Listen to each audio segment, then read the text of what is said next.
The thing is that right now, it seems that the Russian forces are not powerful enough to exploit a breakthrough. They might be able to punch a hole through the defense, but they're not going to drive towards Kiev. This is something that that Ukraine is depending on, that they can hold the line and make sure that they're able to stop any kind of concentration of new Russian equipment or new Russian conscripts coming into the line that might give the Russians that power to actually take advantage of a breakthrough. But right now, the Russians don't have it. The pressure has been growing on Joe Biden, the American president, to allow US weapons to be fired into Russia by Ukraine.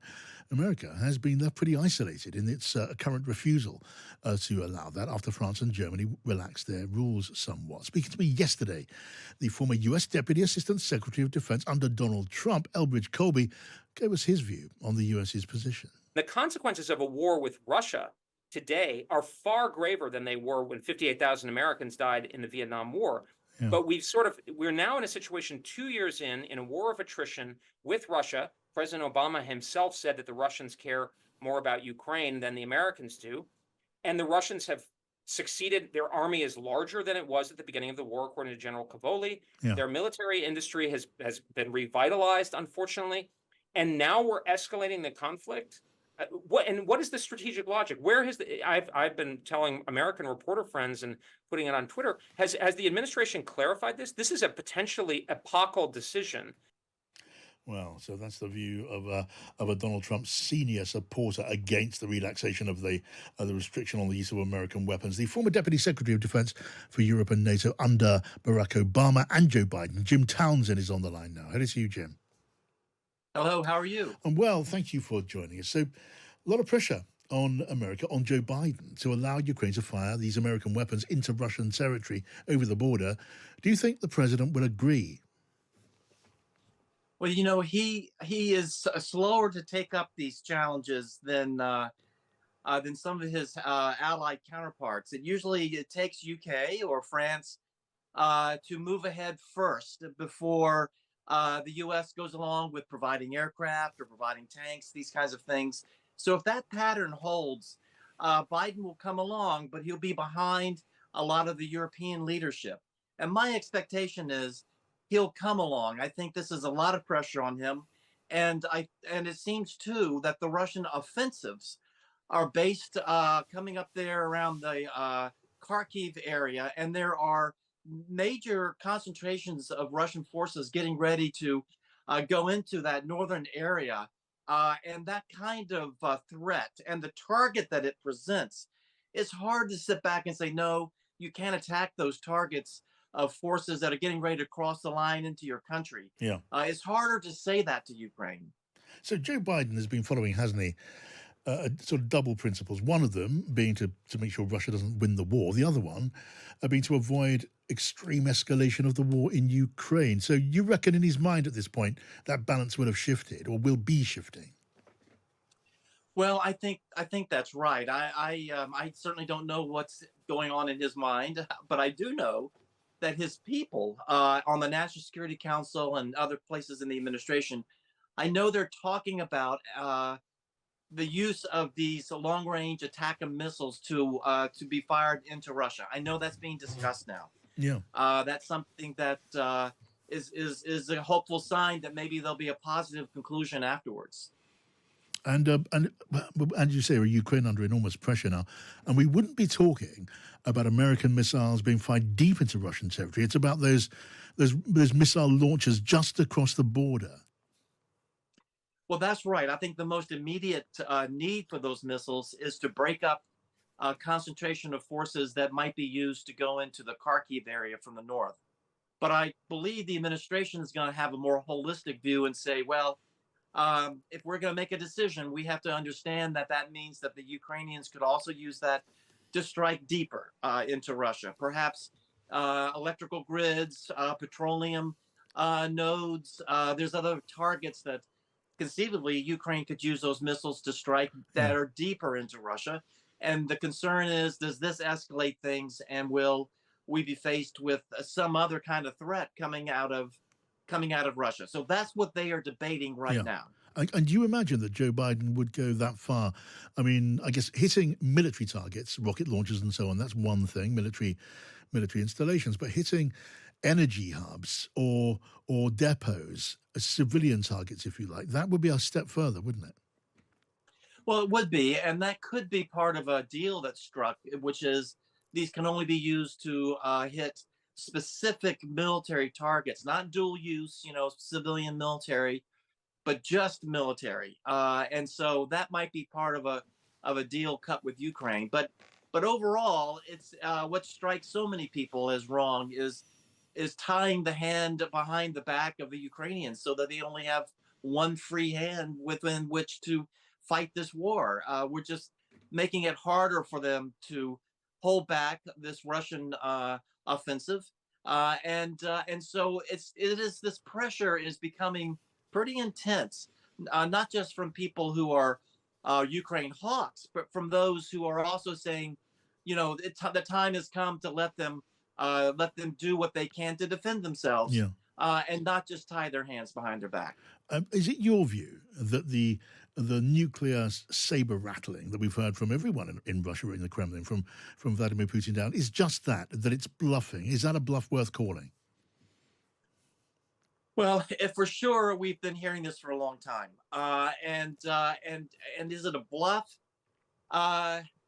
So far, it's turned out to be somewhat of a bluff. I mean, he has only talked about the situations in which he would use a tactical nuclear weapon. He's been laying out some of his own red lines, if you will. So he hasn't said that he was going to use it on this particular date. He hasn't done something that would call us bluff. But I think we're getting closer to that just based on the rhetoric coming out of Moscow when it comes to nuclear weapons. He seems to be getting much more specific now. And that's part of the debate going on in Washington and in the White House is how seriously should we take this? Over the past year and a half, it hasn't been something that he's followed through on. Or have we reached a point now where he just might do that?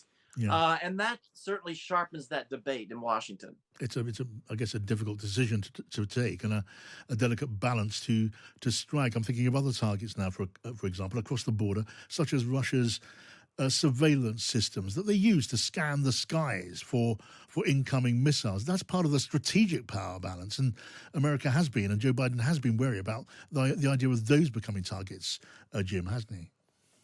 Well, that's right. And again, this is part of a deal where with Ukraine, where Ukraine would be told you can't use these missiles to attack that kind of early warning radars and this type of thing that helps provide some stability there, and doesn't make the potential for an accident or a miscalculation to happen. And those things can happen when your radars are out, and you're having to guess what's going on and you make a mistake. So it could be that that's some of the makings of a deal where there are some limitations, even though these are used to strike into Russia. There are limitations on just what the targets can be, and that would be something on the list potentially.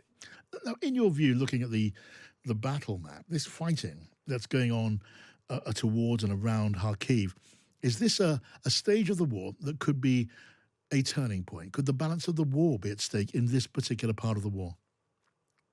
Well, it could be. It could be in the sense that the Ukraine defense is stretched along a long front, and there are smaller Russian offensives going on along that front.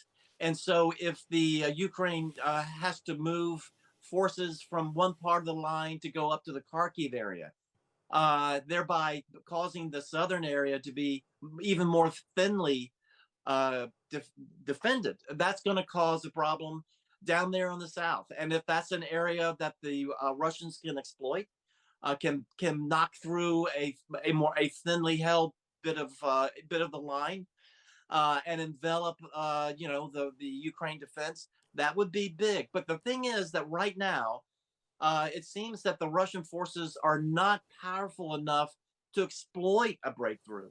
They might be able to punch a hole through the defense, but they're not going to drive towards Kyiv. This is something that that Ukraine is depending on, that they can hold the line and make sure that they're able to stop any kind of concentration of new Russian equipment or new Russian conscripts coming into the line that might give the Russians that power to actually take advantage of a breakthrough. But right now, the Russians don't have it. But the time is not on the side of Ukraine right now. Okay, now what about looking at it from the broader NATO perspective? NATO are carrying out exercises now in Eastern Europe. That's happening pretty much continually now. Do you reckon NATO is anything like in shape to face Russia if it comes to direct conflict? Well, I think it is. It is better than it was a couple of years ago. It's better than it was in 2014 or in 2022, the second invasion. It's getting better. I think the Russian military is not getting as strong as quickly as NATO is.